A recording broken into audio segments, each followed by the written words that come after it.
Students start करते हैं next theorem, theorem 6.3। Theorem 6.3 में कहा है if in two triangles corresponding angles are equal then their corresponding sides are in the same ratio proportional, ठीक, and hence the two triangles are similar।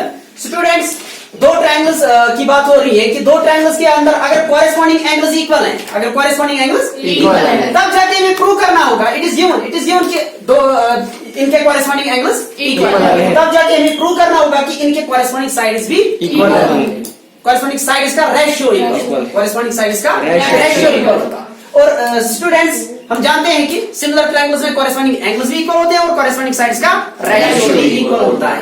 और अगर ऐसा हो जाए कि हम कॉरेस्पॉन्डिंग साइड्स का रेशियो इक्वल बना दें तब ये दो ट्रायंगल्स सिमिलर हो जाएंगे, ठीक। तो स्टूडेंट्स ये रहा गिवन ट्रायंगल एबीसी और एक ट्रायंगल डीईएफ सच दैट इस तरह ये दो ट्रायंगल्स हैं कि इनके कॉरेस्पॉन्डिंग एंगल्स इक्वल है, एंगल ए एंगल डी के equal, angle B angle E के equal, angle C angle F के इक्वल, ये गिवन, ठीक। तो टू प्रूव हमें प्रूव क्या करना है, प्रूव करना है कि ट्रायंगल एबीसी जो है, triangle ABC similar to triangle DEF. तो इसके लिए हमें प्रूव क्या करना होगा कि कॉरेस्पॉन्डिंग साइड्स का रेशियो सेम, ठीक। तो A B upon D is A C upon D F और यहाँ का B C upon E F. तो स्टूडेंट्स कंस्ट्रक्शन इसमें हमने लिया है, हमने देखिए क्या किया, take 2 points, take 2 points P and Q on sides DE and DF respectively of triangle DEF such that इस तरह हमने ये P और Q पॉइंट्स लिए such that कि ये DP डिस्टेंस किसके इक्वल हो जाए, AB के equal, AB is equal to DP। और इस तरह ये Q पॉइंट यहाँ पे लिया DF साइड पे such that कि ये DQ लेंथ किसके इक्वल, AC के इक्वल। ये रहा कंस्ट्रक्शन, ठीक। तो लेते हैं इसका प्रूफ। स्टूडेंट्स ये छोटे दो ट्रायंगल्स ए बी सी और यहाँ का छोटा ट्रायंगल डी पी क्यू, तो हम इन दो ट्रायंगल्स की बात करेंगे। In triangle A B C and triangle D P Q we have, देखिए स्टूडेंट्स इनमें क्या क्या इक्वल आ रहा है, हम इन्हें कॉन्ग्रेंट बनाएंगे। तो स्टूडेंट्स देखिए इस ट्रायंगल का एंगल ए और इस ट्रायंगल का कौन सा एंगल, डी।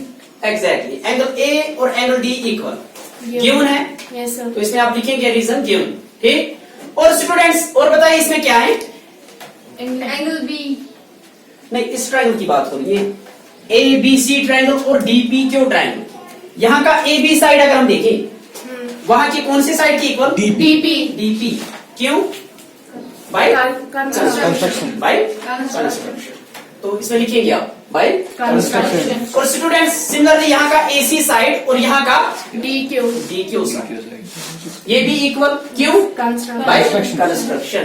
तो स्टूडेंट्स इस तरह से हम बताएंगे कि ये दो ट्रायंगल्स कॉन्ग्रेंट हो गए। कौन सी कॉन्ग्रेंसी कंडीशन यूज करेंगे, SAS।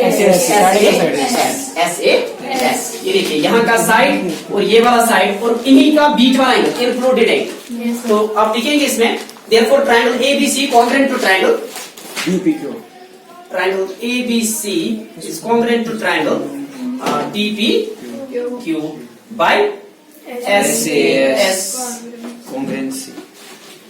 congruency criteria, ठीक। स्टूडेंट्स अगर दो ट्रायंगल्स कॉन्ग्रेंट हैं, हम जानते हैं कि कॉन्ग्रेंट ट्रायंगल्स के कॉरेस्पॉन्डिंग एंगल्स इक्वल होते हैं, कॉरेस्पॉन्डिंग एंगल्स इक्वल होते हैं। तो स्टूडेंट्स यहाँ का एंगल ए यहाँ का एंगल डी इक्वल होगा, गिवन है, और कॉन्ग्रेंट हमने बना दिया, इससे भी हम बताएंगे कि इक्वल ही है।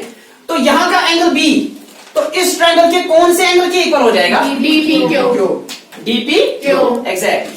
तो therefore angle B is equal to वहां का एंगल DPQ। एंड स्टूडेंट्स यहाँ का एंगल सी अगर हम देखें वहां के कौन से एंगल के इक्वल, एग्जैक्टली DQP, है ना। ये एंगल बी इस DPQ के इक्वल मिल रहा है और यहाँ का ये एंगल सी यहाँ के एंगल DQP के इक्वल मिल रहा है। बट स्टूडेंट्स अगर हम देखें ये एंगल बी किसी और के बराबर है, एंगल E गिवन है ना, angle B angle E equal. और यहाँ का अगर हम देखें एंगल कौन सा, C, angle C D Q P के इक्वल मिल रहा है, लेकिन एंगल सी किसके बराबर है? Angle F. एंगल है। तो देयरफॉर स्टूडेंट्स यहां से हम क्या बताएंगे इस रिजल्ट से, इन दो से बताइए, यहाँ एंगल बी इसके भी बराबर, एंगल बी इसके भी बराबर, तो क्या बताएंगे इन दो result? Angle DPQ is equal to angle E. Angle E, exactly angle E. Angle E is equal to किसके? Angle DPQ. Angle DP Q. Q, सही है। एंड यहां से angle Angle C. equal- Angle F is equal to angle DQP. शाबाश, angle F is equal to angle D Q P, है ना। अब students figure से देखिए, यहाँ पे हमें मिल रहा है एंगल ई, ये वाला एंगल, ये एंगल ई मिल रहा है किसके इक्वल? एंगल डीपीक्यू, वो तो ये रहा डीपीक्यू, ये वाला एंगल, है ना। और यहां से देखिए angle F is equal to angle D Q P, ये एंगल एफ मिल रहा है किसके equal? Angle D Q P. Students अगर हम देखें ये दो लाइंस पी क्यू और ई एफ, तो बीच में ये रहा ट्रांसवर्सल, ये रहा ट्रांसवर्सल, तो ये दो एंगल्स इक्वल मिल रहे हैं। कौन से एंगल्स हैं?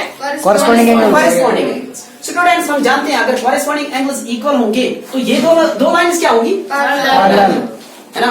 Yes. स्टूडेंट्स अगर दो लाइंस पैरेलल दी हैं, अगर दो लाइंस पैरेलल दी हैं, ठीक, अगर दो लाइंस पैरेलल दी हैं और बीच में एक ट्रांसवर्सल इंटरसेक्ट करें, तब इनके कॉरेस्पॉन्डिंग एंगल्स इक्वल होंगे, तब इनके कॉरेस्पॉन्डिंग एंगल्स इक्वल। अब ऐसा है कि दो लाइंस हैं but it is not given कि ये पैरेलल है, Yes, sir. तो सिंपली कहा है कि दो लाइंस, बीच में ये ट्रांसवर्सल इंटरसेक्ट कर रहा है, अब कॉरेस्पॉन्डिंग एंगल्स इक्वल मिल रहे हैं, Yes, sir. Corresponding angles equal मिल रहे हैं, तो हम कहेंगे कि लाइंस मस्ट बी पैरेलल, ठीक। Yes, sir. तो स्टूडेंट्स यहाँ पे कॉरेस्पॉन्डिंग एंगल्स इक्वल मिल रहे हैं, तो हम कहेंगे कि ये दो लाइंस पैरेलल ही होंगी। तो हम बताएंगे यहाँ पे देयरफॉर, ये लिखेंगे आप इसमें, these are corresponding but these are corresponding angles, so so line PQ is parallel to EF. PQ parallel to Yes. Now students figure से देखिए PQ EF के पैरेलल मिल रहा है, लेकिन P इंटरसेक्ट कर रहा है DE साइड को ट्रायंगल DEF में, और Q इंटरसेक्ट कर रहा है कहां पे? DF साइड को एट Q, है ना, ट्रायंगल DEF में। तो PQ अगर पैरेलल है EF के, तो by basic proportionality theorem, by corollary of basic proportionality theorem हम क्या कहेंगे? DP by PE. Exactly DP by PE is equal to DQ by QF. Exactly, ये सेम रेशियो में डिवाइड कहा पढ़ा था हमने बीपीटी में, ठीक।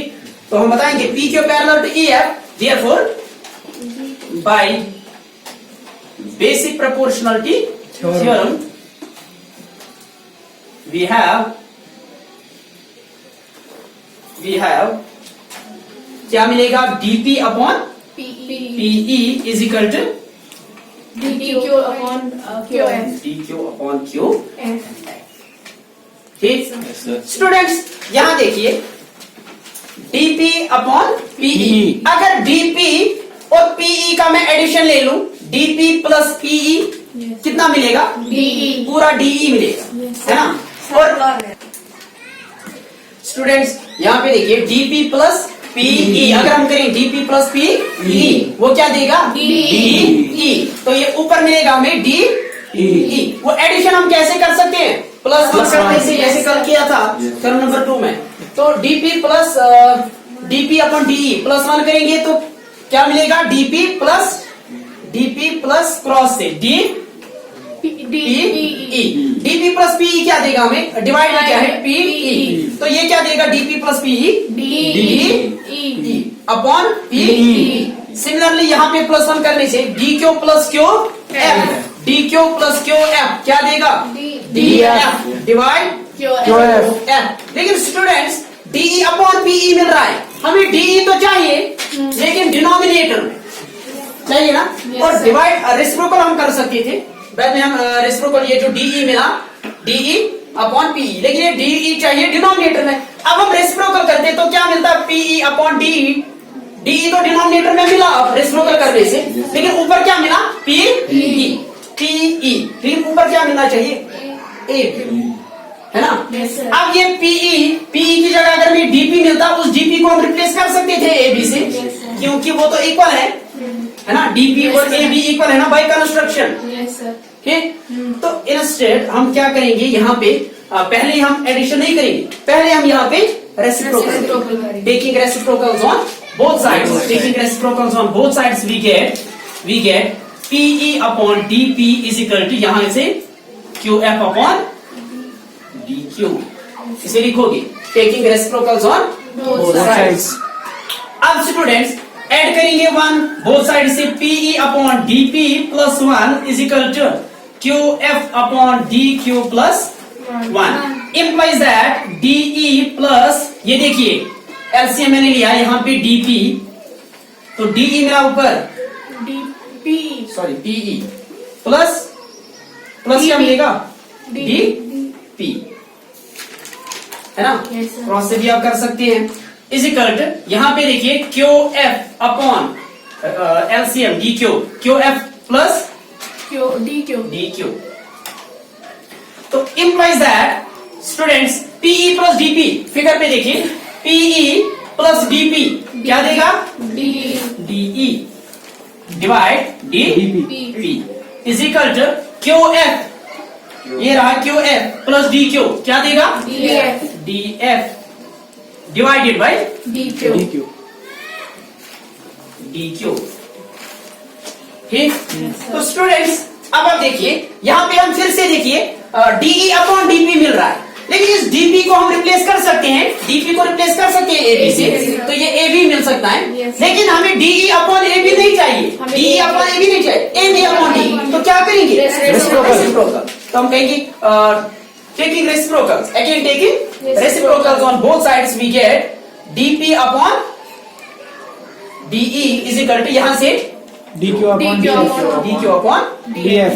F है ना, तो देयरफॉर DP की जगह हम क्या लिखें, DP को रिप्लेस करेंगे किससे, AB upon DE is equal to DQ को किससे रिप्लेस कर सकते हैं, AC. AC, तो AC अपॉन DF. F। ठीक स्टूडेंट्स, ये देखिए ये है इक्वेशन नंबर फर्स्ट, हमें मिला AB upon DE is equal to AC upon DF, ये देखिए AB upon DE is equal to AC upon DF। अब क्या चाहिए तीसरा ratio, BC upon EF। Similarly students यहाँ पे आप देखेंगे, स्टूडेंट्स अगर हम यहाँ पे फिगर पे आप देखेंगे, ये हमने यहाँ से डाला था एक लाइन PQ, इसके पैरेलल बनाया था। स्टूडेंट्स अगर मैं इसी लाइन को मैं अगर यहाँ से पैरेलल डालता P, तो यहाँ पे Q, यानी ऐसे पैरेलल डालता इस, तो किसके पैरेलल बनता, DF के पैरेलल, P क्यों पैरेलल हो जाता DF। अब देखिए किस किस को इंटरसेक्ट कर रहा है, DE साइड और EF साइड। तो अगर हम यहाँ से पैरेलल डालते तो हम प्रूव कर सकते हैं कि AB अपॉन क्या रेशियो मिला था, AB upon DE is equal to, तब किसका रेशियो हो जाएगा, शाबाश सही है, BC बाई EF, ऐसे इन दो साइड्स का BC, और देखो P और Q, P तो इंटरसेक्ट कर रहा है DE को, अभी भी इससे पहले वाले केस में भी इसी को इंटरसेक्ट कर रहा है, और यहाँ पे Q कर रहा था इसको intersect DF।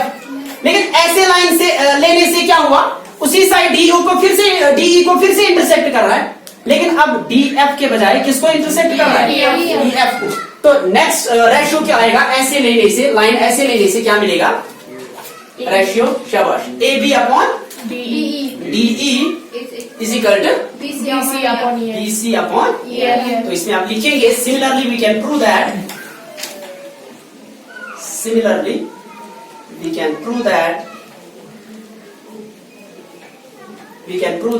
AB upon DE is equal to BC upon EF। Now let this be equation number second। Students अगर हम फर्स्ट और सेकंड को कंपेयर करें फ्रॉम इक्वेशंस फर्स्ट और second, AB upon DE is equal to AC upon DF और AB upon DE BC upon EF, इसका मतलब कि तीनों के तीनों रेशियो क्या होंगे, इक्वल ही होंगे। तो from equations first and second, first and second we get क्या मिलेगा, AB upon DE is equal to AC upon DF. BF is equal to BC. ये AB upon DE खुद इसके बराबर है इक्वेशन फर्स्ट में, लेकिन सेकंड में यही AB upon DE इसके भी बराबर है, तो is equal to BC upon EF। तो तीनों रेशियो इक्वल होंगे। और स्टूडेंट्स प्रूव भी करना था AB upon DE is AC upon DF is equal to BC upon EF। Hence proved the theorem is similarly students अगर आप देखेंगे ये रेशियो तीनों के तीनों रेशियो इक्वल मिल रहे हैं, लेकिन दिया था कि तीनों कॉरेस्पॉन्डिंग एंगल्स, दो ट्रायंगल्स के कॉरेस्पॉन्डिंग एंगल्स इक्वल हैं। अब स्टूडेंट्स हमने प्रूव किया कि इन दो ट्रायंगल्स के कॉरेस्पॉन्डिंग साइड्स भी डिवाइड हो रहे हैं इन द सेम रेशियो। तो दो ट्रायंगल्स क्या होंगे? Similar. Hence the two triangles are similar. Hence proved theorem number 6.3.